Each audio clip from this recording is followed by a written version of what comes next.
Voilà. Harcelés sur la toile. Je rappelle que la tombe de Ruben Oumniobel est à 25 minutes de Yaoundé, elle est à Bouniebel. Moi, je ne vous appelle pas les natifs, je vous appelle les ressortissants de l'Ouest. Les ressortissants de l'Ouest se croient permis de s'ériger en donneur de leçons. Ce sont les gens qui ont martyrisé, tué, violé, égorgé dans nos villages que vous défendez. Vous êtes donc de la même espèce et du même acabit. Vous leur ressemblez en tout point. Il y a un ou deux noms là, que je vois très très actifs dans des choses d'un certain parti politique. C'est avec ça que vous comptez prendre le pouvoir. Il faudra tous nous tuer avant. Hein.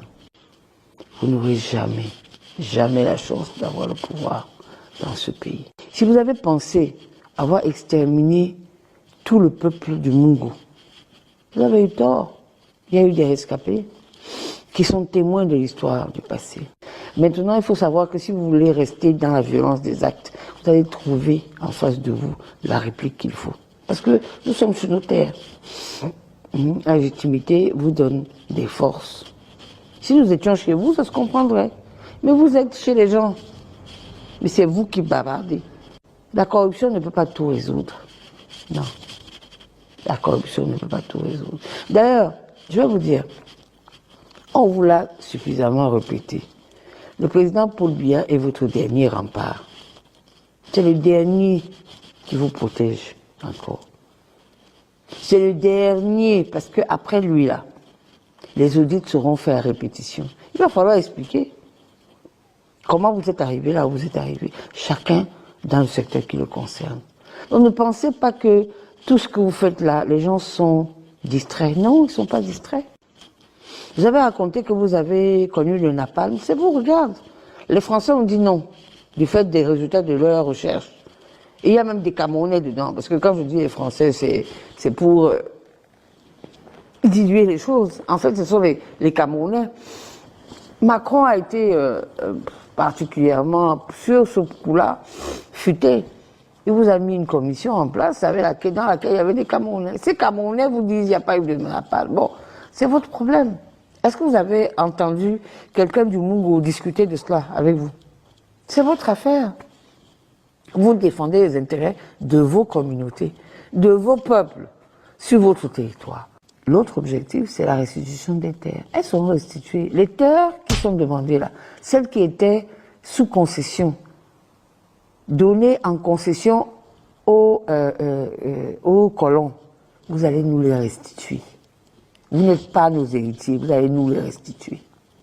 Ce que vous avez acheté aux minables qui vous ont vendu des terres dans le Mungo, c'est votre affaire. Le reste là, vous allez gérer. Hein? Ce que l'argent de la fraude, etc., vous a permis d'acquérir, vous allez gérer. Je vous regarde droit dans les yeux. Wandie est un assassin à la tête d'une milice d'assassins. Une milice qui s'est attaquée à des femmes et des enfants désarmés, qui les a violés. Une milice qui a pratiqué le comme arme de guerre. C'est difficile de vivre avec ça? Eh bien, demandez pardon à cette communauté. Les communautés du Mungo ont pour elles la légalité et la légitimité. Ne pensez pas que c'est de la jalousie. On ne peut pas être jaloux des voleurs. On ne peut pas être jaloux des assassins. Tout ce que vous avez acquis grâce au viol et au meurtre commis par vos grands-parents ou par vos ancêtres ne peut pas produire autrement que ce que nous voyons là. Des fakes, des immeubles fakes, des affaires fakes qui ne perdurent que parce que vous les exploitez dans l'illégalité.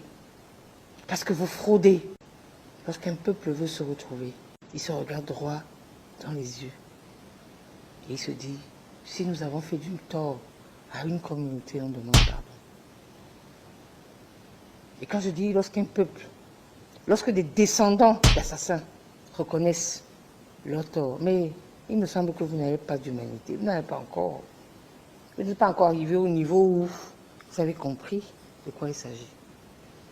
Vous pensez que vous avez le temps. Et que le temps va jouer en votre faveur jusqu'à ce que un des vôtres prenne le pouvoir.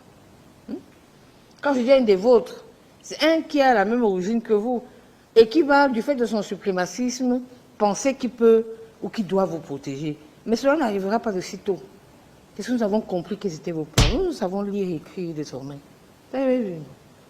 On a lu votre programme, on a lu vos pensées. Depuis 60 ans, on vous observe. On vous regarde faire. On vous regarde procéder. On vous regarde cultiver dans nos champs. Prendre des productions, aller les vendre pour développer vos départements d'origine. On vous regarde faire.